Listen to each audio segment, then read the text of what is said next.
abakunzi ba SYUB show ndacyari muri aho bita muri photo of Steven na RAPHAEL no musi turi kumwe n'umushinga ntahe ntaza kuvuga izina ko abenshi bamuzi ku mazina menshi cyane menshi gose umushinga ntahe tudatevye sinzi wewe ngo urindeje byananiye guhera ku izina hari no izina batazi nkuko bivuze amazina yiwanje asumba ikibezi nico bitango nikijyankwi nikimarabiti nimbanguzo nimarabwira nanje bamwe baranyita Shebe wa Shebe Alfani Ngasa wa Ngasa kwa jina lingine wakasalaba wengine wananiita BBC wengine bene hivyo kama unavyosikia nakubajije mu Kirundi mugabo inyishozi nta Giswahili biva kuki byavuye kuki nako musubiremo neza mu Kirundi umushinga ntahe witwa huko ndakubariye nayo mazina nyene bumvise mu Giswahili zina ntirihinduka bamwe baranyita Shabani wa Shabani Alfani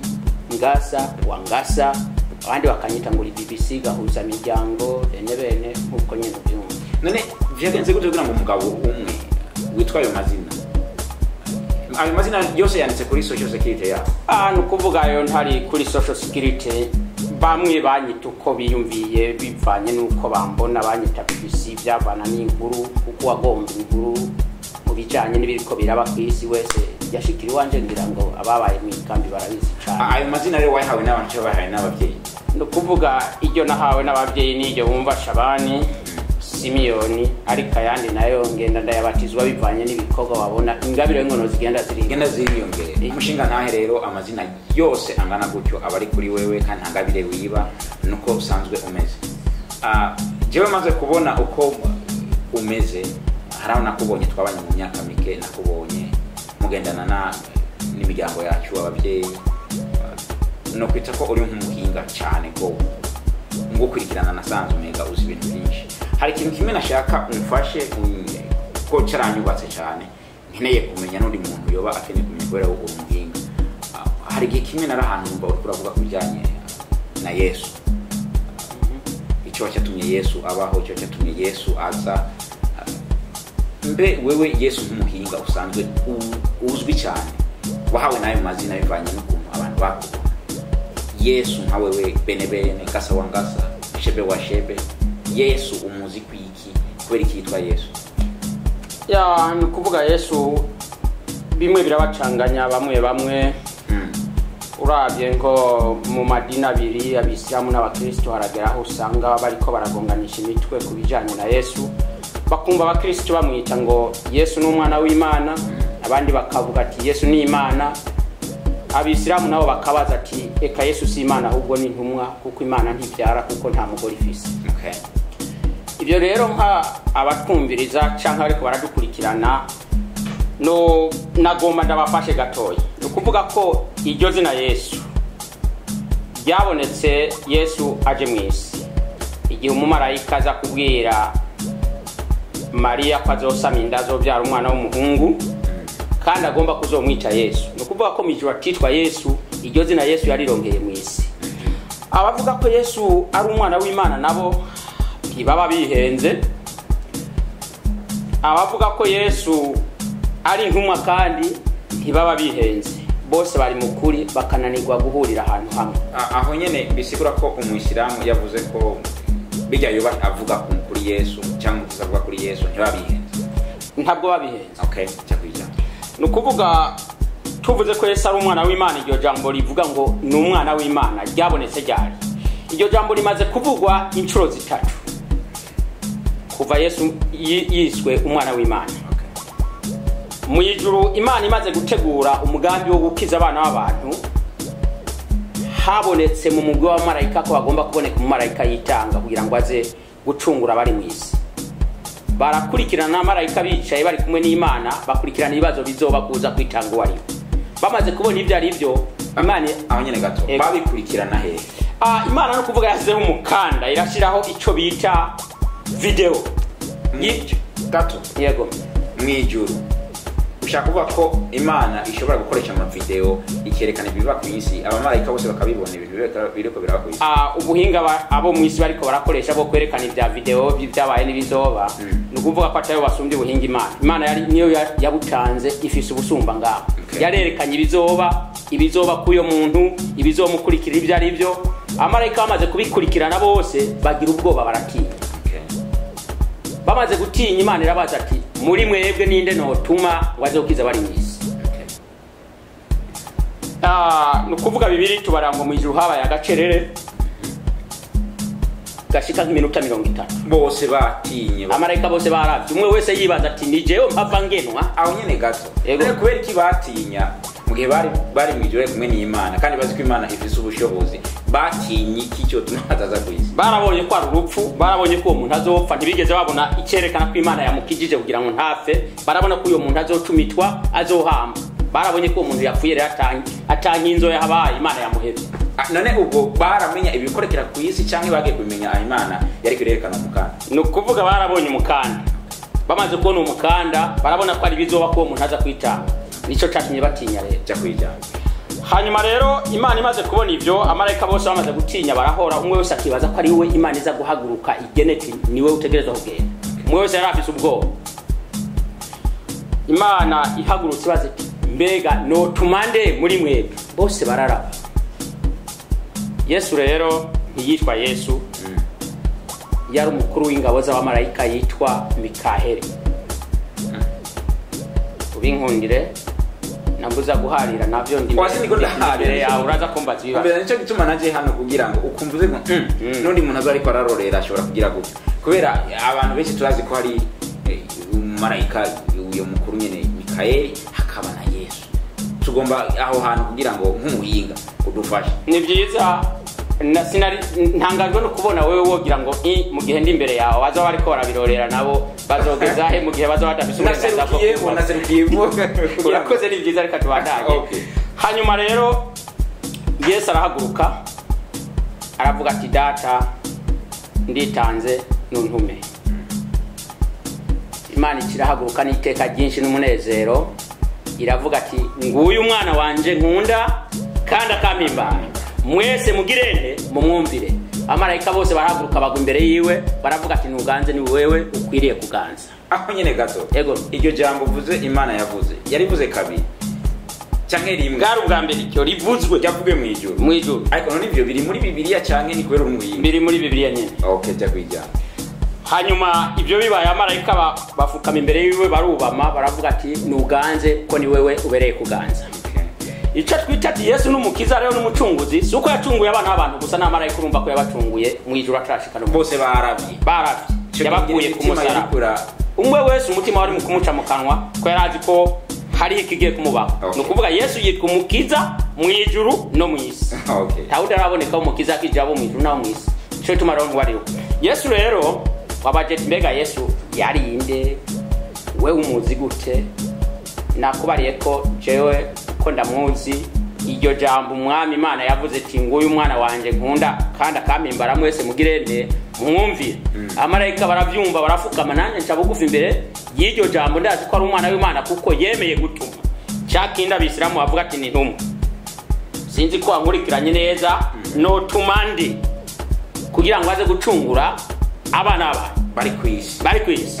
Yesu arahaguruka ati ntuma ni jewe. Urumvise ko Abisilamu baravuga ko ari ntumwa. Kandi Imana iravuga no tumande aravuga ati data nuntume. Sinzi uwahaririza umwisilamu ko yihenze ko yohaririza igitabo no cyabivuze. Kazogaruke uni bene batazira nde baramvuga ko ndi BBC cyangwa bakamvuga ko ndi umuhanza bigo bavyongera birakomeye. Komera kazogaruke muka. Daddy, wa mtoto, what is going on? Daddy, excuse me. We mtoto wangu ni nini? Daddy, kuna radio inakuja daddy, kuna radio hii S02E09 radio kutoka S02E09. Umeshasikia babu? Radio hii inapiga international line. Umeshasikiliza? Hapana mwanangu, sijasikiliza. Hii radio ni radio gani? Hii ni radio international, sikiliza online, issue African hit radio. Sikiliza kwanza wimbo inapiga babu, inapiga mwanawani popote ulipo. Sikiliza hii radio kwa raha zako. Heno. Mushinga nahe ngasa wangasa cyangwa Shabani. Yego. Wadusigaye kubijanye na Yesu.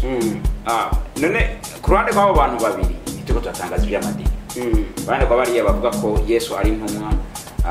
Nabari abandi bita Yesu nyene bakamwita nyene ko ari Yesu iwabo, Yesu ni Imana, Yesu ni Mukiza, Yesu ni ibintu byinshi.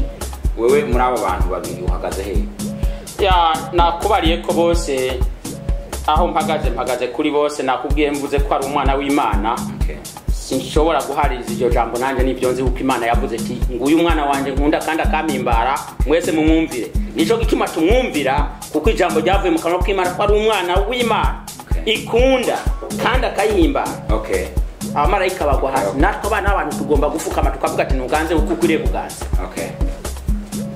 Wowe rero uvuze ko bose atanumwe ushobora kuba wovuga ati uyu n'uyu uri ku ruhande rwa bose. Nta makosa bagira. None Yesu amaze gushika hano ku isi ivyo yakoze kuri ya byose ubibona hari mu myaka ndibaza irenganye n'ivyo yasize abwiye abantu bakoranye nabyo ubona nk'umuhinga ubikurikirana ko wakurikiranye ivyo guhera mu ijuru kugeza n'ubu aho uri kurarabona bimeze gute naho yavuze ati ndagiye ukumubona ngiye niko nzogaruka muri make uri kurarabona bimeze gute? Nukuvuga ko Yesu aho yari mu isi uko yasize ibintu bimeze byarahindutse. Nukuvuga we yavuze ati mwikoreze ingata yanje nibabaza kandi umuzigo wanje nawe urahwaguze kandi munyigeko abwira intuma kumwigako wewe araca bugufi kuko yazanywe n'icyo kweza yoza abigishwa ibirenge.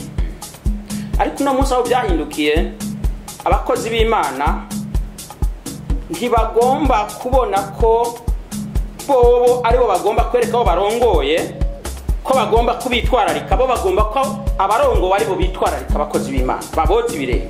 Ariko Yesu aravuga ati izi nizo ntama zanje ndagi ngomba kuzitunganya ngomba kuzinondora inondwe ziriko zirazonka amaraso kugira ngo zangashire zimere neza.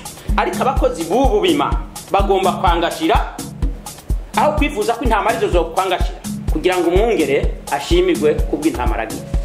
Nk'umuhinga ubivugiye muri rusange tugomba usobanurire nkawe uri kuraraba nanje ndi hano nanje ndiko ndagira ikiganiro umutamanya kuba ubuze ngo abakozi b'Imana ari ukuntu bagira ko nyine ubivuze twagurire neza kugira ngo tubimenye cyangwa umuntu amenye nibiki uri kuravuga abakozi b'Imana bo bagira canke abakiso bagira kuba. Ya igihe kimwe nariko ndatemberana n'umupasitori umwe dusanga ahantu uruzi rurimo inkukura amazi yahindutse imvura yaguye. Wewe yipfuza ko ndamushira mu bitugu kugira ngo ndamujabukana ko kagezi kandi nawe yarashoboye kukajabuka. Urumva umupasitori ntagomba gutosa ipantaro mugabo je ndayizinge aje mu bitugu iwanje ndamujabutse. Twese twaje ugomba kujabuka n'amaguru. Yaba Yesu ntiyakora ile gato urumuhinga. Yego. Yarabikubwiye cyangwa biboneye mu byiyumviro ntabwo babeshera cyangwa ntabwo mubeshera? Ntabwo ndiko ndabeshera we ntabwo mwagendanye cyane ariko je nagendanye nabo ariko si bose. Yarabikubwiye mugabo neza na neza kugira je ngo mumpeke ubuhamujabo. Neza na neza cyane. Kandi sinzi ko bakurikiranye cyane hariya mu karere iwacu sinzi kubazi ariko abo ngaha bo bumenga bashitse hano ibintu bimeze neza si nizera ko kiriya cubahiro cyari bakigendera. Okay. Ndashobora kujabuka n'amaguru mu mazi muri kumagomba kukubwira ko nk'igitwazi. Aho uri mukuri rero. Aho sinkubesha sinzi uzomba ndamubesha zambasi. Okay. None uri kuraraba bijya basigiwe canke Yesu yavuze ati bigende gutya nabo yigishije mugabo nizere ko bitatanguye canke bitatanguye urazi ko hari n'abamuguze n'abajana ati turi kumwe Yesu mugabo gasanga baciye hirya. None ko byahereye hariya ukabuzi mu karere no yakubwiye ati nshira ku mugongo kweri kibimeze gute? Kugira ngo bimere uko no kuvuga ko abakozi b'Imana bo nko mu karere iwacu bari ku rwego rwo hejuru. Twabaye ahantu mu makambi cyane carazira no kurenga impande y'umusarani w'abapasitori cari kibujije umusarani w'abakozi nta ugomba no kuwucina kwinjira no gukora no kumujya carazira ubwo bakubonyeho n'itangazo ryaraja kuri Karutas. Wiyumvira ikintu nk'icyo rero ariko Yesu we uko yabasigiye abati mu nyigeko umwungere mwiza yigura intama akemera gupfa hako intama zigira zihwera nguko Dawudi yarameze ntiyatinye ingwe ije gufata intama yemera kuyijinyima kugera ayitabuye umunwa kugira ngo ayake intama. Cyo cyatumye Imana imushima ko ari umwungere mwiza ikamushinga no kuba umwami w'igihugu kuko yabonye ko ashobora kugwanirira abarongoye. Yego.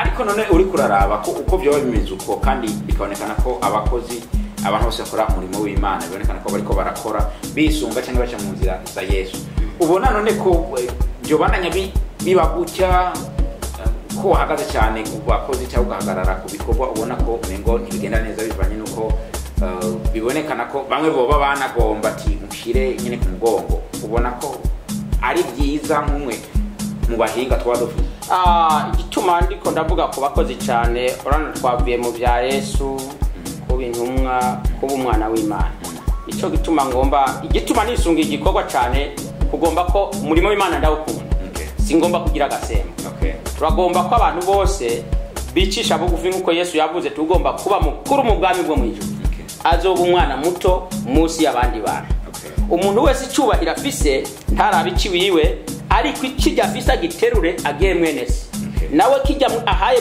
mwenese akigarure akimusubiza uko niko ibikorwa by'Imana bizogenda neza umwe wese ntabone kwicubahira ari agikwiye ahubwo abone ko atacakwiye agihe mwenese nawe abone kijya hawe ko atari iciwe kitamukwiye agisubize ukimuhaye abantu babeho mukubahana mu bikorwa nyine nibyo no hano abakozi b'Imana reka tugaruke mu kanya kugira ngo tukubaze neza na neza ko n'ubuhinga bwawe kujyanye n'izi ngorane ziri hagati mu mashengero ko nimba bishika ko uri umuhinga ko wavuze ku bijyanye n'ibikorwa by'Imana cyangwa n'abakozi numva ko ikibazo no kikubaza hamwe twogena twakikubajije uri umuhinga numva ko twaturenganije bariko barakurikirana reka tugaruke mu kanya Felix sabwe papa ndabira kariya kabegi kanje nje ku kazi ingi kwanza ari byo nikora kuri YouTube uri kurakora ikiko maze imisi ndaguhamagara mbona utanyaruka kare ko wari umwana ugamburuka ndiko ndaraba ikiganiro cha The SYUB Show gikoregwa muri Houston, Texas. Ico kiganiro kirimo ikigamwana ni kiganiro gikogwa n'abarundi baba muri Houston, Texas bakaba baganira ibintu bikoregwa kw'isi yose bikogwa n'abarundi bari mu bihugu byo hanze. Reka nze kuraba nanje mbese nawe wobisima papa yemwe iyi niyo yindi bavuga ngo The SYUB Show.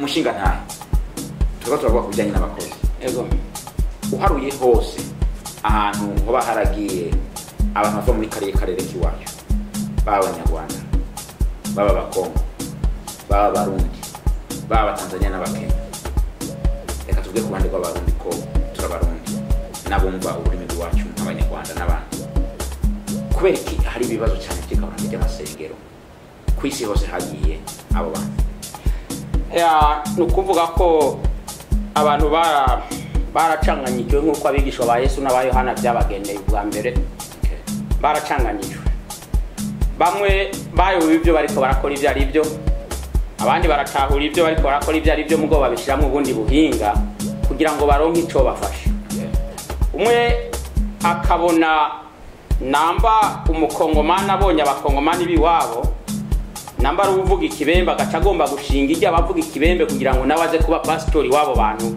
arabe ko yoronka icyo shobora kumufasha kugira ngo areko yori haya mazonga urabona ko bihambaye namba yo bari umurundi nawe akumva abarundi aho bari agacagomba ko umupastori w'abarundi kugira ngo arabe nawe ko yoba pastori kugira ngo aronke ikimufasha mu buryo nk'ubwo na amoko yose nk'uko babisiguye bamwe bacanganijwe n'ibikorwa ntibamenye bariko baraja abigishwa ba Yohana nkuko nabivuze n'aba Yesu abigishwa ba Yesu bagiye gusengera abagwayi basanga abigishwa ba Yohana nabo bari gusengera abagwayi kandi ahandi bari hajya abandi barinde bamwe bakavuga ati mwizina rya Data wa twese n'iryo umwana rya mpwemu yera muvemu mpwemu mbi zigakoma induru zigahunga abigishwa ba Yesu bakavuga ngo mwizina rya Yesu mwambembe mwe muhungi zigahunga basubiye inyuma bavuga ati tubonye ibitangaza dusanze abantu bavuga mu izina rya Data n'iryo umwana rya mpwemu yera basengera abagwayi mpwemu bizigahunga mpwemu bizagiye mwe mwasenga ngo iki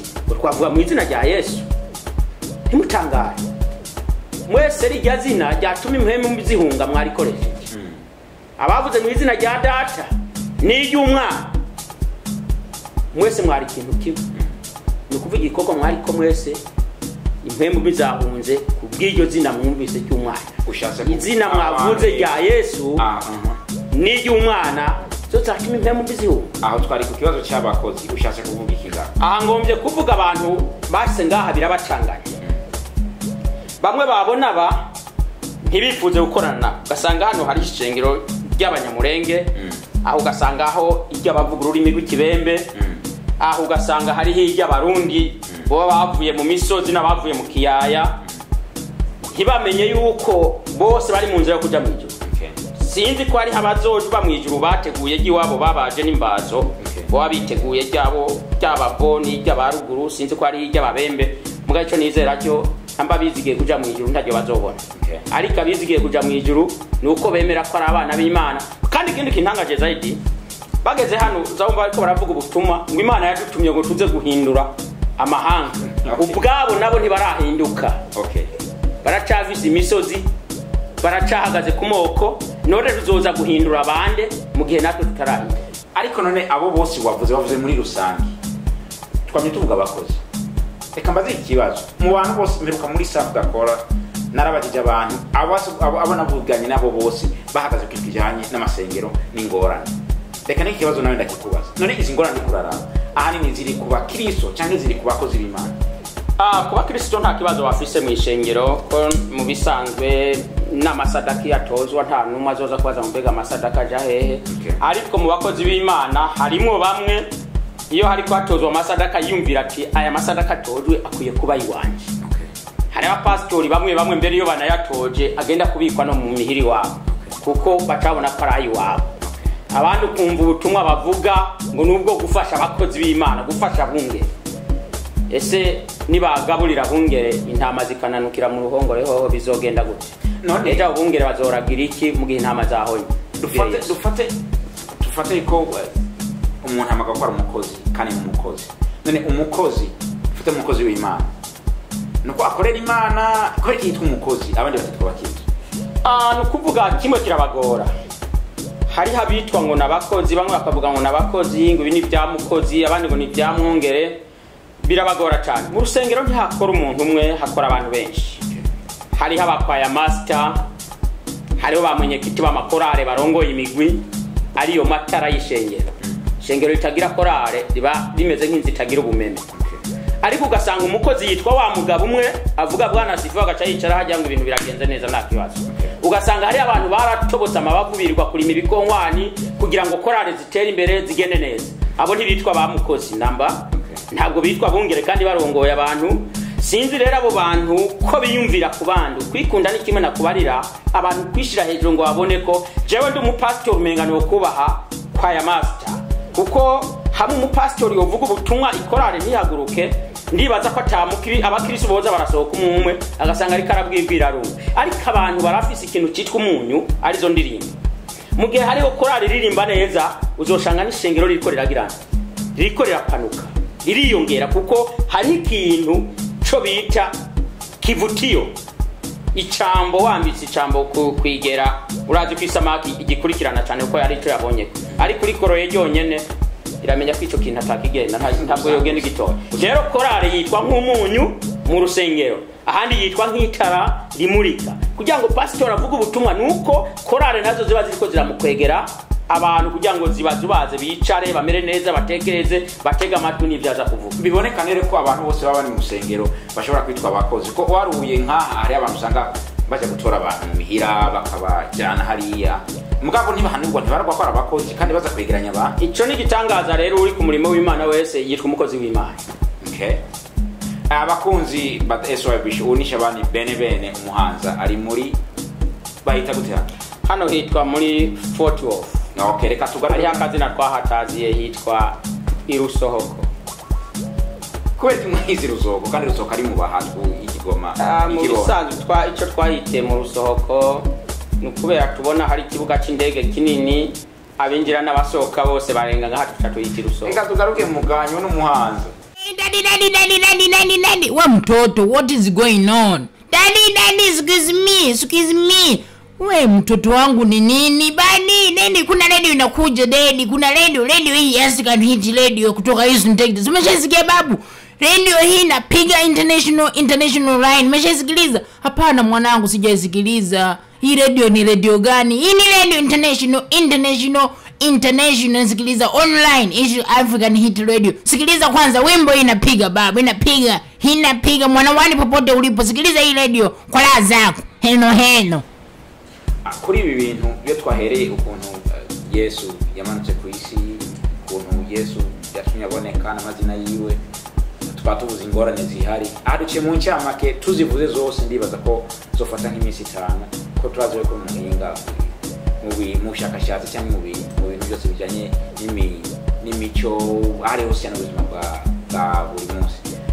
Uri kuraraba nk'umwe uri mwaho abantu babiri wavuze ko bose bashigikiye, ubona kugira ngo igikorwa cy'Imana kigende neza hoko gwiki utarashishura.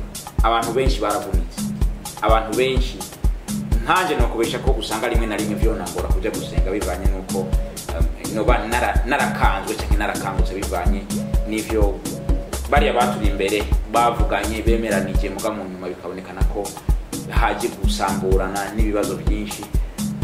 Nazi ko amaseti menshi cyangwa amasiri menshi usanga bimeze gutyo.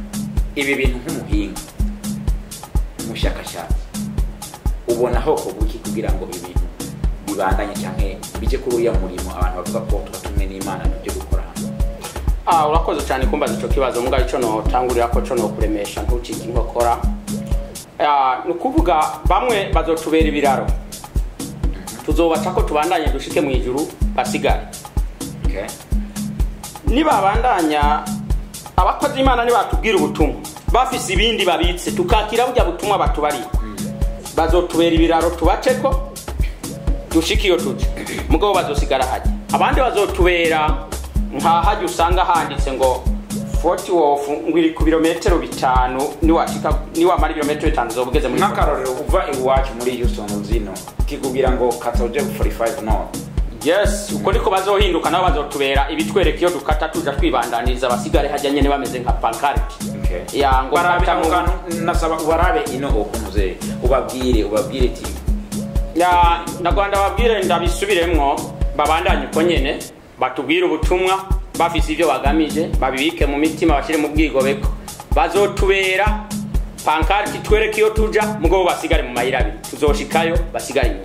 Ico no baba mukunza the SYUB ubu ni bene hanyuma kubijanye n'imibereho yacu mu rusengero, mibereho muri rusangi wogira ibyo uvuze nkirihe nk'umuhinga.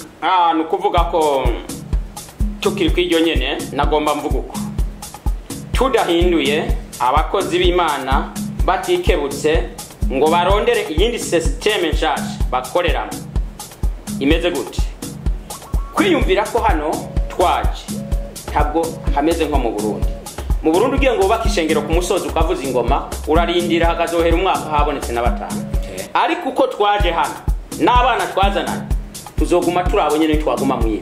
Ugasanga umupastor afise umugore n'abana 5 ngo ni pastor arongoye umuryango wiwe akitwa pastor, kandi pembeni yiwe hafi yiwe hari hayandi mashengero boja hamwe bakiyegeranya bakagira ubumwe bakabana ishengero rifise nk'abantu 500 cyangwa 600. Mugo ugasanga biciye utugwi 5, 6, 10, 20 ngo inyakamwinya imwe nayo nyene igahakwishikanya. Nirutahinduka ngo tugira ubumwe nkuko babona leta zunze ubumwe za Amerika zagiye hamwe zikubaka ikintu citwa urunani bwo gukorera hamwe kikabaha inkomezi bagasenyura n'ibindi vyari nyuma byari meze nk'ibihangange ku bw'ubwo bumwe bikabatinya bigaca bugufi bagatwa bitwa abami bisi yose. Natwe ntutikebuka ngo dukora ico amashengero azotunanira tuzokarabira inyuma nk'insazi. Reka aho kuri ico kintu nyene uzanye nane biva kugiko buri muntu usanga afise nk'umuryango w'abantu benshi yifuza kuba pastor. Reka iki kintu narakibaje undi muntu, reka ndakibaze ndazi wewe nk'umuhinga ko wakizanye, reka kinumva ko no kibaza.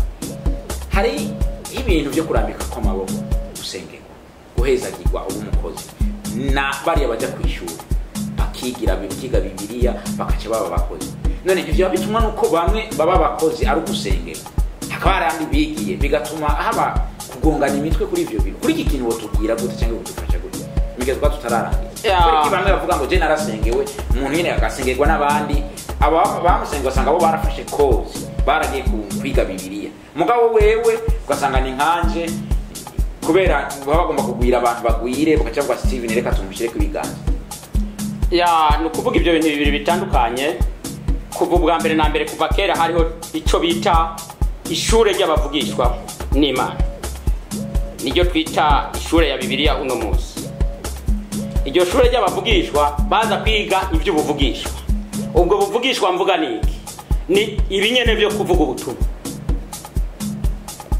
yitwa ishure ry'abavugishwa hariho no gusengerwa kurambikwa ku biganza cyane gusukwa kw'amavuta uravye ngo no uhoraho yabwiye Samuel ngo niwuzuze ihembe ryawe amavuta ndagutume kwa Yesaya w'i Betelehemu yaragiye gusuka amavuta ku Imana yatoranije haraba Imana irobanura igategeka abakozi b'Imana kugira kubarambika ku biganza hariho abagenda kwiga bakaronka kwitwa abakozi canke kwitwa abavugishwa n'impapuro zitewe ku bimangu bakuye mu ishuri iryo shure ryamye kuva kera ngo ni ishure ry'abavugishwa ishure rya Bibiliya hariho no gusengerwa rero tagiye mu ishure rya Bibiliya uhora akakurobanura nkuko yarobanuye Dawidi ikamurobanura igaha umukozi w'Imana kumusukako amavuta bisobanura kurambikwa ku biganza n'abakozi ivyo byose urumva Imana iravyemera ishure ry'abavugishwa ryariho no gusukwa kw'amavuta kwari murakoze cyane Muhanza murakoze Benebeni reka tukubaze wakunda kuba uca kuri internet cyane hariho hose ukabona the SYUB show uno munsi muri kumwe SYUB show wayibonye gute SYUB show muri rusange uko tuko turarabana ukabona nuko imeze wo tubwira gute cyangwa wayibonye gute kundi muntu yoba avuga ati je bijyanye ntabyo noja SYUB show nukuvuga ngo ugayugabo bwasuka bwengera numugani w'ikirundi SYUB show ndayishima kuko nabamenyesha makuru biwacu nubwo umenga bamwe ntibarayitahura neza nukuvuga igomba kubwira abantu ibiriko birakoreka ibiriko biraba namba ari byiza bibandanye namba ari bibi bihinduke ico gituma ndayikunda SYUB show nukuvuga mu bikorwa byose bya misi yose byo twebwe abantu baguye mu karere ka Afrika ikoresha ururimi rw'iwacu mu mico turiko turagiramo imeze nabi mu mibano n'ibindi mu byo tubona bimeze neza tugomba kubishigikira bikabandanya mu bimeze nabi navyo ducishije ku buhinga bwa none bwa internet tugomba gukurikirana SYUB show kugira ngo twumve ibintu benshi badoma ku rutoki kuko Bibiliya ivuga ngo aho mutunga urutoki niyo nzira nzocamo ibi bintu ro bidoma ku rutoki na benshi twumva babivuga nabi tubihindure bibe byiza nibyashoboka mu wundi mwaka tuzosange kuri SYUB hari inkuru nshaka ivuga ku bintu byagize byahindutse umwama baheza mukomere cyane reka tugaruke gatoya utubwiye tujye nitwa Muhanza Benebeni ndakunda kubarira SYUB show wavuze ko uyikunda ya ubisanzwe ndayikunda cyane hariho n'ikiganiro cy'imiryango twigeze kwishyirako ya kiraba iby'imico n'imigenzo imibereho y'imiryango n'ibindi ya benshi bakunda gukurikirana wanditse imiryango ucukibona nico gituma rero ndababwira ati abantu mukurikirane cyane kandi igibusangwanyi benshi bakunze kugikurikirana neza cyane nico gituma rero novuga ati abantu muyiteho kuyikurikirana SYUB show cyangwa uzoce kwicyo yiganiro wandike ico bita imiryango uzokurikirana inkuru nyinshi ugomba kumenya iby'imiryango mu gihe wowe utayizi mugabo namba utamenya umuryango urimo karibu mu Bahanza turabakira yamwe muri ibi ntabigenda